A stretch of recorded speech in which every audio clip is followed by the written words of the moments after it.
So welcome everyone. Thank you for joining us today. My name is Fatma Anwar. I am the Press and Communications Manager here at Witness, and I'm really excited to have you all at this webinar. I think we're all here for similar reasons. We've all seen similar headlines, possibly had similar conversations about similar anxieties and perhaps excitement about deepfakes, generative AI, and related emerging technologies.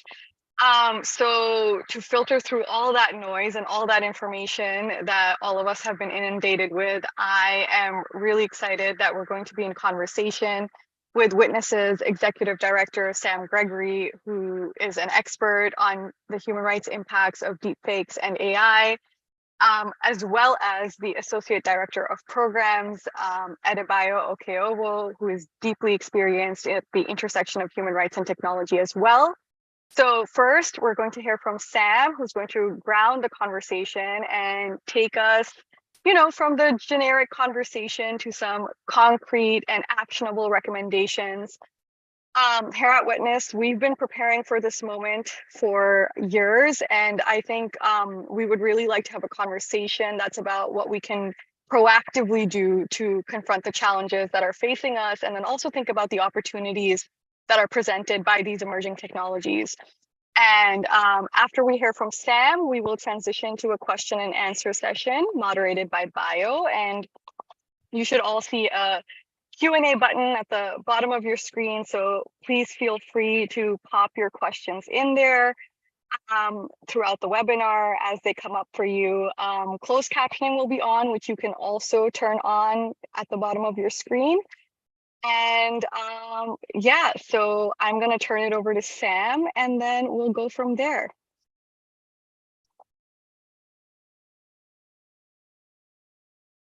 Great, thank you, Fatima. And I'm just going to share my screen. I'll take a moment to do that.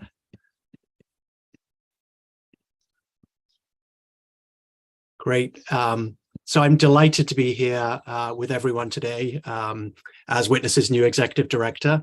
And I'm also excited to talk about Witness's consultation, research, and advocacy on generative AI, deepfakes, and human rights, and the concrete actions we've heard are necessary and needed now after 5 years of critical work in this area.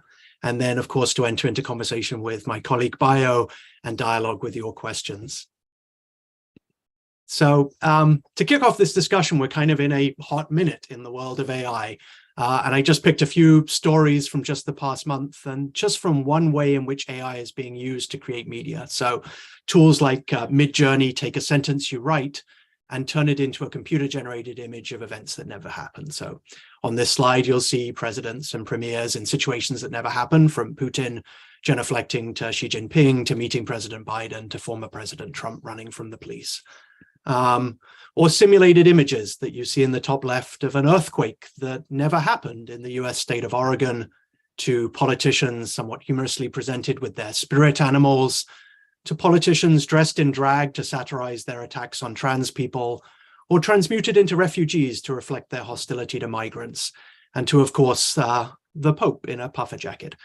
And these are all part of a rapid development of a broader field of what's known as generative AI and related AI and machine learning that is also visible, of course, and particularly notable in relation to text and audio, right? So I suspect most people have tried out ChatGPT, millions of users of an AI chatbot responding to their questions and conversations. And audio has also been improving rapidly. For example, think about the song collaboration that never existed. It's made up of AI between the artists The Weeknd and Drake, or the fake conversations you can find on TikTok featuring former presidents, and ways you can make a video avatar, perhaps from a photo or representation, speak in a convincing manner, words you write. So all of this is changing very fast.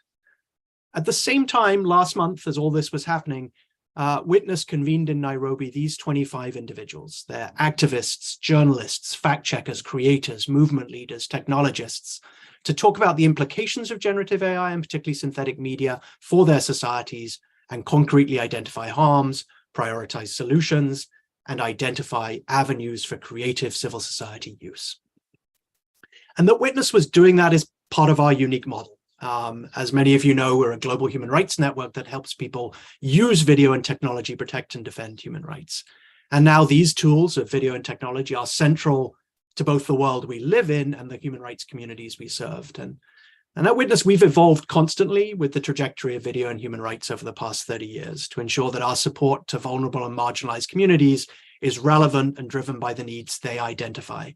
And I think what makes us unique is that our combination is of intense grassroots collaboration with communities. We're deeply grounded in human rights struggles, broad-based skills and knowledge sharing that reaches millions of people who want to use these tools, and particularly relevant to today, active work on the underlying tech and emerging tech that shapes the ability to use these tools for human rights. And so that Nairobi meeting I mentioned was part of the work we do at Witness around technology threats and opportunities. We know that global platforms and technologies are developed without the input of poor and marginalized people and of human rights defenders, are unaccountable to their needs and frequently weaponized. And their voices need to be more early and forcefully heard in those spaces on what they want and need.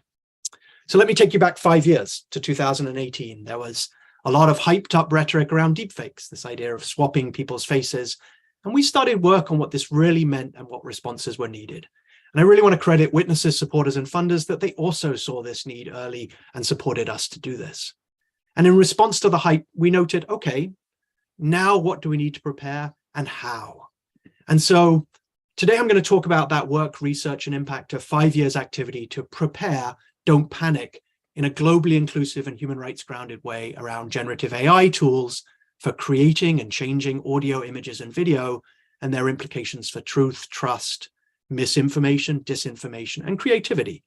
And our work has involved a wide range of approaches, from influencing platform policies to fundamentally helping conceptualize privacy protecting infrastructure for authenticity, to working with critical actors to develop their skills and tools. So I'm going to touch on some of our work, but we can also go into it in the Q&A. So as we go on, let me zero in on what we're going to focus on technically in this conversation while recognizing the other containers. So generative AI is a field of artificial intelligence within a bigger field of artificial intelligence and machine learning that learns to take actions or generate new content based on past data. So it creates new content that could be a text response in ChatGPT to your question, or a modified image in response to your prompt in a tool like Midjourney, or novel code based on your request for help with a task. And it's mimicry, not comprehension. And we're not going to go into the debates around whether AI is sentient here, but primarily this is mimicry based on large data sets, computational power, and new AI models. And today we're really going to focus on those blue and yellow circles here while placing them in the broader context of related tools and tech. So last month in Nairobi, take you to this place where sitting here in a conference room with those 25 incredible individuals from across the continent. And we did an exercise of using text to image tools. These are the tools to write a sentence and see it either add content to an existing image, like the in painting, as it's called, of water hosing in this image, or create an entirely new image. Like these ones, that in 10 minutes, participants were able to create these convincing images of what appear to be, say, a detention by a military officer or a forced eviction. Convincing images that I imagine if you saw them in your social media timeline, you might well believe at first glance. And so these images are indicative of some of the key trends that are happening in this space. And as I talk about these trends, I want to ask you, as we do with activists and journalists globally, to think about their implications. First, underlying all of this, we're in a moment of massive commercial and research investment and growth, and of course, accompanying hype and headlong rush. And one part of that is an expansion of the accessibility of these tools. So these are not niche tools. You can make an image in your Microsoft search engine, and Adobe is embedding them in their products. And you can make not just one image, but multiple variants. Here you can see an illustration of that. That's actually the back end of what we did in Nairobi, where participants used a text prompt to create 4 example images, and then look at that red circling, could choose to create variants of this. Many, many different variants of a fictitious scene. And of course, here's a well-known example of creating volume. The Bellingcat founder, Elliot Higgins, tweeting a host or a hose of generated images of a hypothetical Trump arraignment in New York City before that event happened. And because these tools are more accessible, it's also easier to personalize them, to speak to or target particular individuals, and to use them increasingly in real-time contexts. These tools are also increasingly what's known as multimodal. That's to say they can move and interpret between images, video, and text. And they're also usable across a pipeline, for example, of generating false information. So here's an example from the AI commentator Carlos Santana showing how to generate a fake image of former presidents Obama and Trump, ask ChatGPT to create code for a convincing looking news website, and then ask ChatGPT to insert the image into it and create the site. And voila, one of the most frequent ways in which deceptive information is currently shared on plausible looking news sites. You'll likely have heard the word hallucinations used to talk about AI. While there's controversy on whether we should anthropomorphize AI in that way, the term is used to describe how incorrect information slips into authoritative looking results. So take this example here of asking ChatGPT and then Bard, Google's chatbot, to provide a bio for someone I know well, that's myself, and something I know well, our work to prepare for deepfakes. For myself, yes, oh no, oh no, oh no. In the second and third paragraphs, the technology starts to make things up about where I worked and studied, and then for the work of Witness on deepfakes, good factual description of our work, but then it creates a team that never existed working on it. And this issue of hallucinations compounds one of the central issues that we've heard and seen repeatedly in our preparatory work on deepfakes, that they're part of a broader phenomenon of undermining our shared basis of trust and information. So hallucinations sit alongside something that is often called the liar's dividend, the idea that the people who benefit from the ability to claim that real footage has been faked, whether it has or hasn't, are those with something to hide, like human rights abusers. I also think that more common than even the liar's dividend is that deepfakes contribute to the increasingly shattered information environment we live in and to confirmation bias. You believe what aligns with your worldview, and the presence of deepfakes allows you to dismiss what doesn't align. So for example, for deepfakes in the US, if you wish to believe a particular president or presidential candidate is senile, criminal, or malfeasant, you'll believe content that shows that, even if deepfaked, and you'll dismiss content that doesn't confirm that as being deepfaked too. So this discussion of the liar's dividend brings me to what to do about it. First, let me share some of the main concerns we've heard consistently from the many journalists, fact checkers, activists, movement leaders, and technologists we've talked to on 5 continents for 5 years. We've heard many of these reiterated just last month in Nairobi, combined with an urgency that I must emphasize for responses and action on them. So, top, more risk for the most threatened activists, journalists, and community leaders who already face risk, including gender-based violence, and in fact, the role of the state in targeting civil society globally. The undermining of images, videos, and accounts that may be important citizen journalism footage or evidence of human rights abuses. An impact on public trust. You can say to an individual item, it's a deepfake, or you can just say generically, you can't believe anything you can see. It contributes to rapid digital wildfire, things spread fast, and to fire hose of falsehood problems. This is the description of when multiple contradictory accounts get shared at volume to undermine our shared basis of trust. And it overloads under-resourced local journalists, fact checkers, and civil society. And of course, it will also be used in sophisticated ways for political disinformation, for example, with deepfakes. So I want to move now to talking about how we act on this. We've had consistent and robust recommendations on this that have shaped our work and advocacy over the last 5 years, and you can find on our website. So for example, 12 things we can do now. But I want to share a slightly reduced agenda for action, also responding to what we've just heard in the last month in Nairobi. So I'm going to pick a few areas to highlight now, and this is not exclusive to some other options that we could discuss in the Q&A. Let me start with 3 overarching principles and approaches. First, we have to start across all solution areas with centering people globally facing similar existing harms and journalists and civil society defending truth. The central focus of Witness's own new strategic vision that we're kicking off this year is on the resiliency and continued trustworthy voice of critical civil society and media voices. So we have to start by centering their voices in determining the harms and prioritizing solutions, as well as invest in their capacities to fortify their truths in an increasingly challenging information environment. And of course, this is about methodology and about power.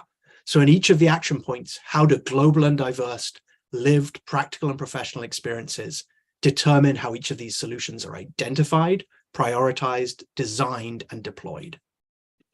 Secondly, we need to place firm responsibility across the pipeline of AI-related foundational model and tech builders, tech deployers, content creators, and content distributors, be they social media or media. We've heard consistently across our work that they have the responsibility. The tools themselves can't be blamed for problems they cause. They have builders, nor can the end users or communities impacted.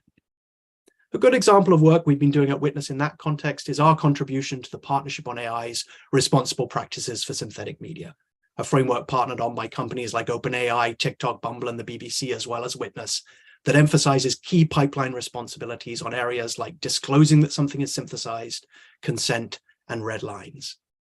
And this is an example of a soft norm. But what we need to do is, as we start to build out both technical infrastructure, these norms, consistent global platform policies, and yes, the laws and regulations that are essential, that those be human rights based from the start. So now I'm going to get a bit more granular on some very concrete ways in which we could be acting now.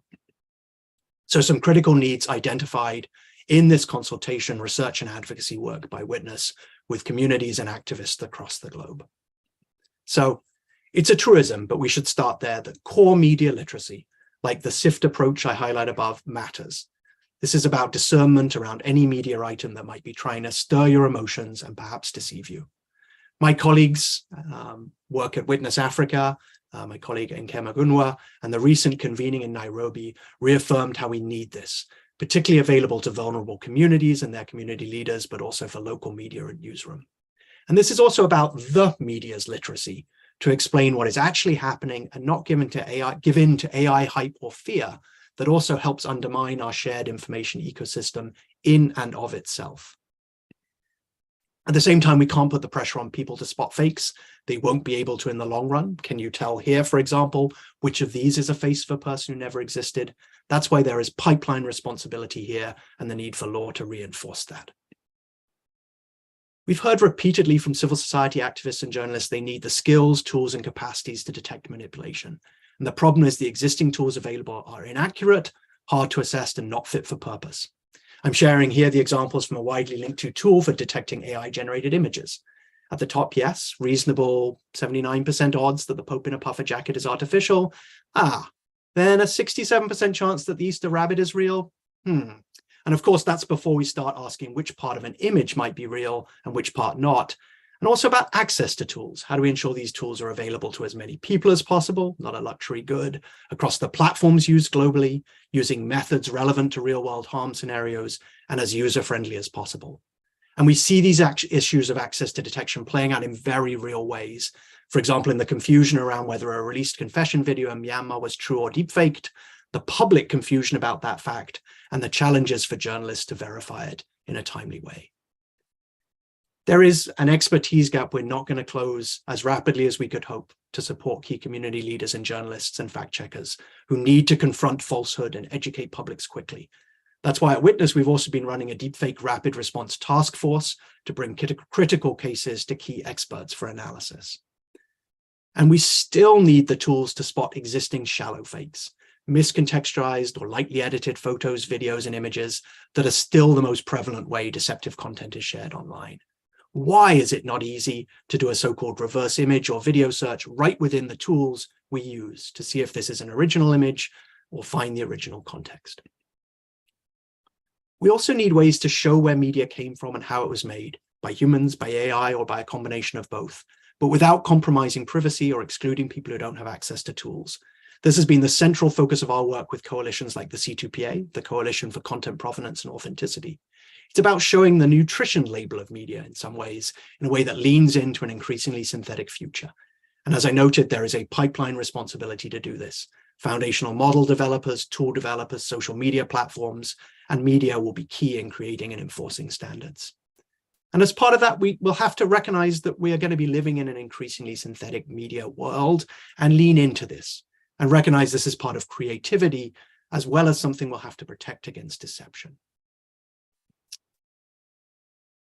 We've done extensive work with our partners at MIT on deepfakes and satire. And the reason that this is one of the most powerful uses of AI-generated media, but also fraught with risks for deception and gaslighting, and for regulation to criminalize it, as has just happened in China, alongside other uses. So we need to ensure that the policies, laws, and regulations on satire and gray areas incorporate internationally recognized standards for freedom of expression. And this relates to the broader question we've heard repeatedly in consultations globally of how content moderation will take place, given how inequitably and inadequately global social media platforms resource and support their work in the majority world. One of the most pervasive uses of deepfakes is to target women and to some extent men and LGBTQI plus identities with non-consensual sexual images. Here is a good example of where the pipeline responsibility can be applied to companies, tool makers, deployers, and users, and where lawmakers can act. We know that this type of gender-based violence has a horrendous effect on individual persons and erodes our public sphere by forcing women out. And finally, there is a critical need to innovate in the way we as human rights defenders and civic journalists report, document, and advocate and tell true stories for justice, accountability, and transparency that reflects this changing reality. We need to invest in fortifying the truth and the communities who expose the truth in concrete, tactical, and strategic ways. And we hope to engage you even more in this discussion in the coming months and years. So finally, to summarize an agenda for action, center the right people, place firm pipeline responsibility, build on human rights across rule setting. We need media literacy and the media's literacy, detection tools accessible to people, provenance built with human rights at the heart. We need to protect satire and do content moderation right. We need to take on gender-based violence, and we need to fortify the truth. So let me end as we transition into the Q&A and the conversation with my colleague Bio, that of course, that for Witness, there is a huge task ahead of us to fortify the truth of critical human rights and civil society voices in this changing moment. And there are at least two ways you can help us do that. You can connect us to advocates, allies, and others who believe in this shared necessity. And Witness is a nonprofit NGO, and 100% of the funds needed to make this work possible come from people like you and from supportive funders worldwide. Support to Witness, whether it be $5, $500, or $500,000, directly ensures that human rights will be centered in the AI conversation, and it's a concrete action you can take to ensure the accounts of those on the front lines of defending human rights will be believed. Funds for Witness directly fortify the truth. And so you'll see a link in the chat that my colleague Aline will share if you want to donate. And I want to thank you for your past support from many of you and for considering supporting this critical work at this time. So thank you, and I look forward to the conversation we can have together and continuing dialogue.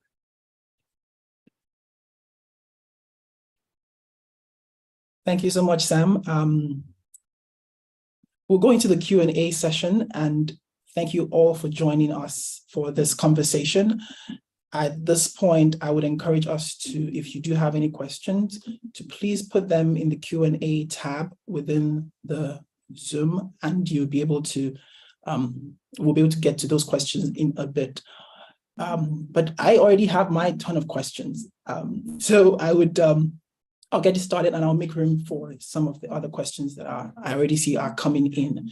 So my first question to you, Sam, when you think about all you've said regarding the work of Witness that has been many years ongoing around this space and how it's been cross-cutting into different regions that are usually not, talked about, what do you still see are the missing perspectives or less amplified voices in this conversation? So the voices are the same voices that are consistently missing on tech debates, right? It's the voices of the majority world overall. It's the voices of people who experience existing harms that are similar, from misinformation, gender-based violence. It's the voice of people who have to discern the truth amid the noise.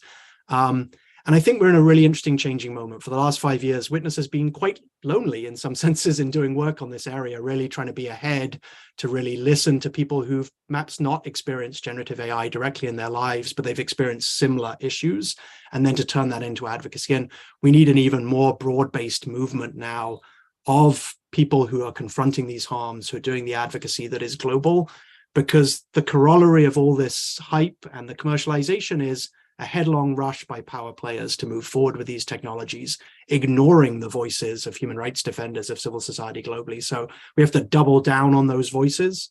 And those are voices also in the US, right? I want to emphasize it's voices of vulnerable communities in the US are equally important, and in Europe, but it's primarily the majority world that has been excluded from the discussions on this. That's absolutely correct. And when I think about it, in the context of the work I've also been looking at across the different regions as well, I absolutely agree with you. When I think about, I'll reflect back to 2019 when we had this conversation in Pretoria in South Africa, and brought in stakeholders to discuss what were the emerging threats in relation to deepfakes. And after your presentation, I remember folks saying, and you say we should not panic, like we're so panicked right now. And it's the reality for many folks within the global majority who feel like the conversations have actually not included them. And when I think of a country like Nigeria, especially, the liar's dividend comes to mind very strongly, and as a perspective that needs to be further underscored. You mentioned that in your presentation already, the fact that there's such a proliferation of deepfakes and shallow fakes at this moment that anything could pretty much be called, oh, it's a deepfake, and that could undermine the trustworthiness of those who are risking their lives to get the truth out. So a country like Nigeria, where just even in 2020, the NSARS movement was, faced a disinformation campaign where they said live stream videos were actually recorded in front of a green screen, just to, deprioritize and put a lot of holes in the trustworthiness of that video evidence. It becomes very concerning that anything could be called fake, even when it's staring people in the face that this is authentic. And that really gives me a lot of concern as somebody who is seeing the acceleration in this space and wants us to take a pause and actually prepare better. I am getting some questions in the chat, and I'll just pause my questions in the moment. And Sam, I have a question here for you. And it says that I work on modernizing the US Congress, and it is woefully behind society on these issues. Do you know of any government or legislature that is creating new rules or norms inside the institution to protect auditable public interest democratic lawmaking? Do you want to answer that? Yeah, I can talk about it in relation to this set of issues around deepfakes and AI and synthetic media, and I think we're seeing, there's two things happening around AI and regulation right now. There is a sudden flurry of attention, which is good, right? In terms of sort of thinking about this. And we do have existing regulation that is being worked on primarily in Europe. The DSA, the Digital Services Act, was passed last year, and we have the EU AI Act coming up. And now you see a lot of interest in US Congress and a variety of legislations globally to work on this. I think the two problems to point to that is, one is a problem of understanding, which I think the questioner is pointing to. Do people understand AI? Who are they listening to? Are they purely listening to vested interest, and they purely listening within their national borders? And that relates to the second issue, is like in all these questions, the rule setting is likely to happen in DC and Brussels and places like that. The impact will be felt in Abuja, will be felt in Kuala Lumpur, will be felt in Sao Paulo, right? And so the impact of rule setting, is it taking into account the global impact? Is it going to take into account how platforms will apply this globally when they don't have a good history of doing good content moderation, for example, globally in the majority world? And will it also, the potential of these tools be weaponized to restrict free speech? And so one of the concerns we've had around so-called authenticity infrastructure, so I mentioned these tools that show you where media came from, is to be really insistent that we don't make that identity dependent, that you don't legislate it to be about, attaching your identity to media. Because you can see how that could be weaponized by people passing laws that are about fake news and journalistic identity that we've seen globally. So we're in a really complex intersection of issues around regulation, which is about knowledge, it's about scope, it's about risk of weaponization, it's about the rush to do that and who people listen to. Totally, and thanks for that response, Sam. When I think about regulations as well, like you said, if it's going to affect other people in the world, then those people should be brought to the table, expand the table to be inclusive. Just like the tools or the technology themselves are having an impact beyond where they were created or generated, so also should the solutions, or the attempt to bring about the solutions, should be all inclusive, because it cuts across several borders. There's another question here, and just in case there are folks who are still trying to put in their question, you could use the Q&A tab within the Zoom, and would get your question if the time permits. The next question for you, Sam, is we have a couple of tools that can be developed to identify deepfakes. Which tools are most important in this time? So, and, yeah. Because there are a number of questions around this, actually. So I feel like people are keen to know what are the tools exactly that need to be developed to identify deepfakes. And maybe I would add to that, just because of the observations I've made, beyond just the development of the tools, how do we talk about access to the tools themselves? Yeah, so I think you've exactly put your thumb on it, Bio, because it's something we heard in Nairobi and in Pretoria, right? Which is, first, how do we build tools that work? And then, are they accessible and appropriate? And that's the real dilemma that we describe as detection equity, which is that it's unfortunate that it's actually very hard to recommend tools for detecting AI-generated media and deepfakes. Most of them are unreliable, right? My example of the Easter Rabbit, I'm sorry for those who still believe the childhood fantasies. The Easter Rabbit doesn't exist. I made that photo in the tool Midjourney, but the tool detected it as real. Right, it believed it was a human photo, not a AI generated. So the tools are not reliable, and they're never going to be 100% reliable, right? But they can be used if you have expertise and skills around them. And really, the question is, how do we bridge the expertise and skills gap to make sure that more civil society, more journalists have access to, this broader skill set on media forensics? This is only a part of the solution, right? But it is critical that people are able to do that. We saw that in the Myanmar example I was describing, where very rapidly kind of rumor about whether something was deepfake spread, and journalists couldn't keep pace with it. They didn't have access to the skills or the tools to correct for it. So we need detection tools, but they need to be combined with skills, investment in access, and they will never be 100%, right? And this is just a reality that's why we also need to think about these provenance tools, and why we also need to think about this as a pipeline responsibility, because if we're just expecting you and I to kind of look at an image, run it through a tool to try and discern what is true and false, it's not going to work. So it really is about pipeline responsibility. Absolutely. And if I think about how the tools also would constantly have to evolve, then it makes it almost unreliable to totally look at tools as the absolute solution, because I remember also previously the way to detect that something was a deepfake was if the eyes didn't blink.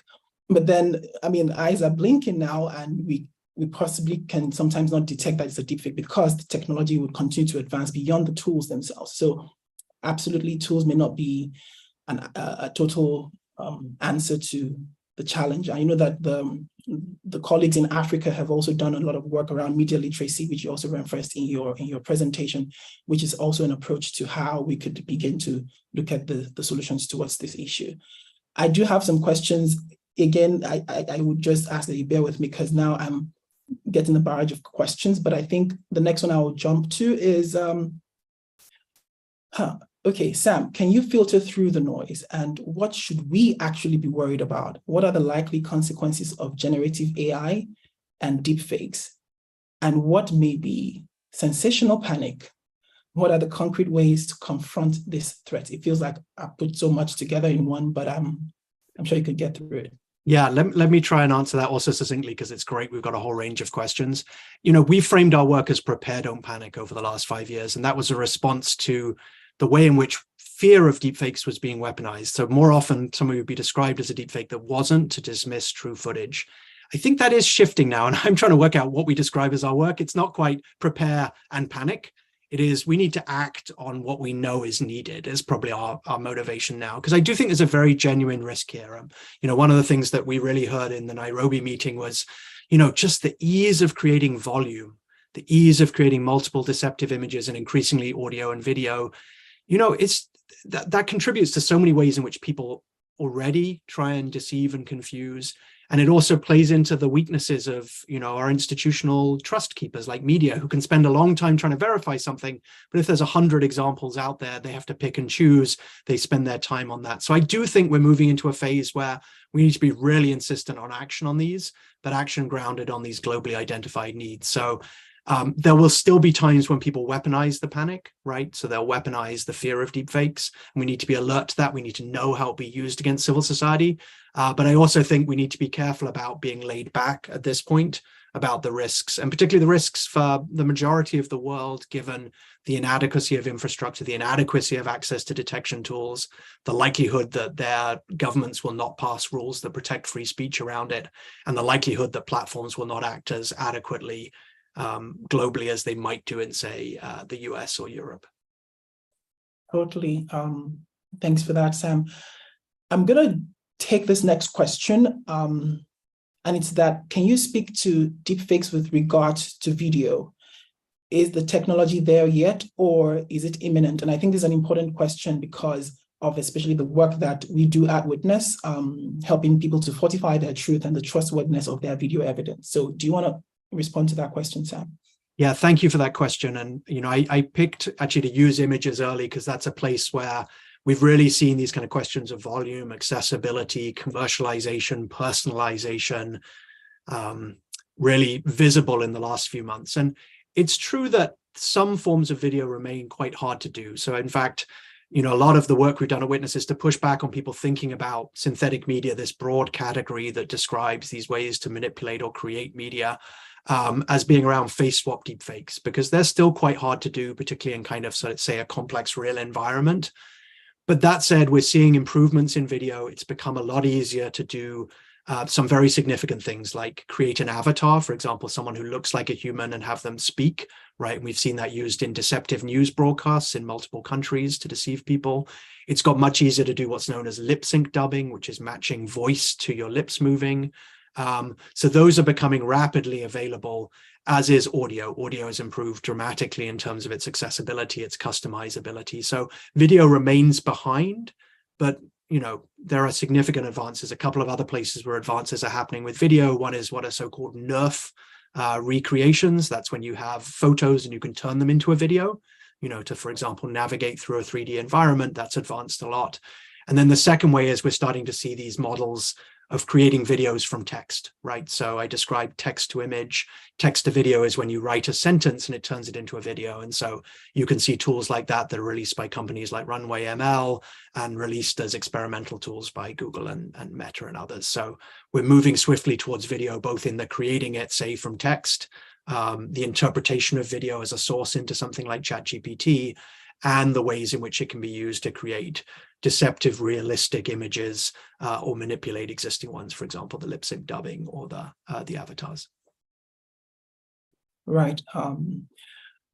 So there's a question here, Sam, and I think it goes to the point about the last dividend, in my own opinion, but I'm going to pose it to you. And so somebody did ask, saying, I read in the New York Times today about the 3 main investigators who had to deal with the dead bodies of children and teachers in the Sandy Hook massacre of 2012. The issue was raised of whether having the public see the graphic images of such mass shootings would move the needle on gun regulation in the US. But the caveat in the article was that many viewers would refuse to believe they were genuine. What are your thoughts on this? I think there's 2 issues coming together here. And Bio, of course, you referred to the End SARS movement in Nigeria, where hundreds of people witnessed these events of violence towards protesters, but still people said they didn't happen, right? So I think there's one side of this is deepfakes contribute to the way in which people believe stuff they want to believe and challenge stuff they don't want to believe. And we see that even with deepfakes shared online at the moment, where someone will share something that manifestly looks faked, and people will take it as real, for example, because it's of a political candidate they disagree with. So sadly, I think we'll see more of that. And you have this kind of ability to challenge the sort of epistemic belief in videos that is really challenging. And it's exactly why at Witness we're saying, how do we fortify the truth? How do you shoot videos? How do you preserve them? How do you present them in a way that's going to resist that for people who should pay attention? Not everyone's going to pay attention, but should. Second is the question of how you're effective in using video when it's real in advocacy. And of course, that's also central to Witness. And you're correct, the question that shocking people may not work, right? That shocking people can be traumatic, can force people to step away. A lot of our work at Witness around state violence and war crimes has been about showing the systematic, the systemic, the widespread nature of these problems, as well as single incidents, so that people can understand them as widespread problems, understand them stepping away from single instance. There's a whole lot we could talk about around video and advocacy and fortifying the truth in an environment where people challenge videos, where a single video may be dismissed, but multiple videos may not.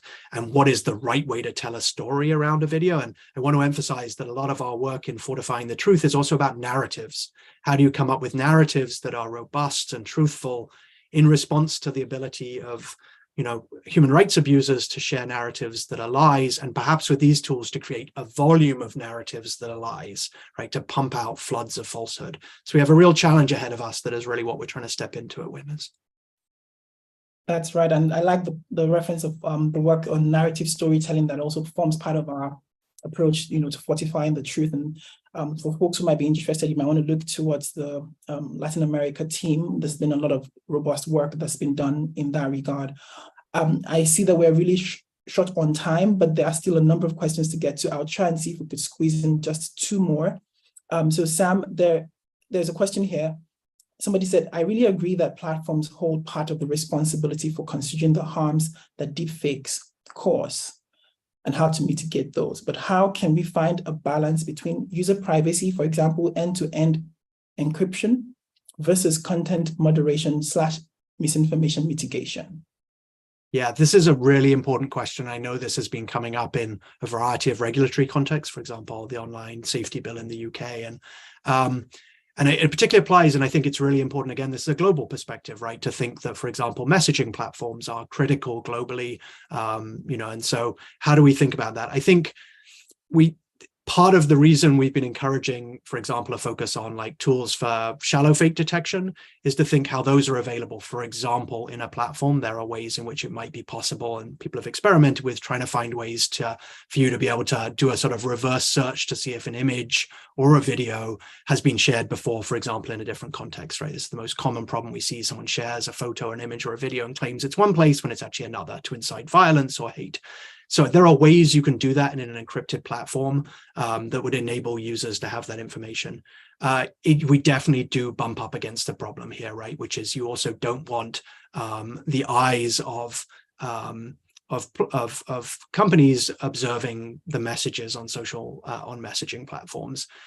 So there's a real dilemma here, and I think really this is a place where messaging platforms particularly need to really come together with the type of sort of community organizing that we've seen in the Witness Africa team to say, how do we bridge this in a way that makes tools available, that focuses on media literacy, that knows there might be certain types of content that are unacceptable and that you are going to address in a particular way. But I'm just going to acknowledge it's a huge issue. I echo that, Sam. I absolutely think this is one of the most challenging parts of this kind of work. It's quite complex, but it's not unsurmountable. We have just about 1 minute more. The folks at the back end, my colleagues are telling me that, Bayo, you got to wrap up. So I don't know. There's just one more question that, Sam, if you could answer this question in 30 seconds, that would be great. So I'm going to go for it. So it says, on the flip sides of this risk, what potential benefits or specific case studies do you see for ethically deploying AI technology as a tactic for advancing justice and human rights causes? Let me give 2 or 3 quickly. One, the volume of images and video requires that you be able to search it and understand it in order to make some of these cases. And there are peers of ours like Mnemonic doing work in that, and Herodox. The second is there is a creative expression side, and at the heart of Witness is the ability of people to document and tell their stories that is critical, that could come out of this. And we actually explored it in the Nairobi meeting. We're also leaning into that is, how do you do advocacy? How do you expand the range of people who can document and advocate when it's easier to create images and video, to create narratives? So 2 sides, one more of a technical sorting through the volume. Second is, I think there's real exploration and potential here in the creative side of this and the advocacy side. We just need to do that in an ethical way and do it in a way that achieves human rights impact. Ding, ding, and time's up. Thanks for getting through that in just a short time. Thank you all so much for being a part of this conversation. I'm going to hand over back to my colleague, Fatima, who's come on screen right now. But thank you all so much for participating and for your beautiful questions. And thanks, Sam, for answering so wonderfully. Thank you, Bayo.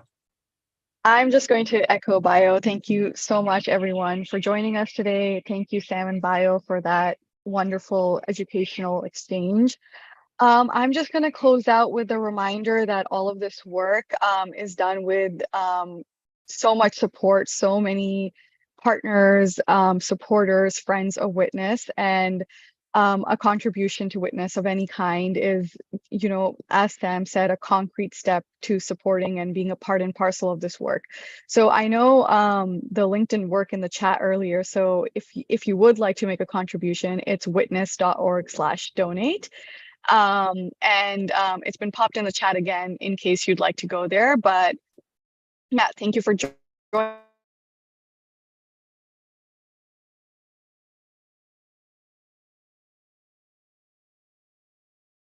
think we just lost Fatima. I think she was saying, thank you for joining us, and we really appreciate your continuing support and alliance with us, and we hope to see you again soon. Thank you. Thank you, everybody.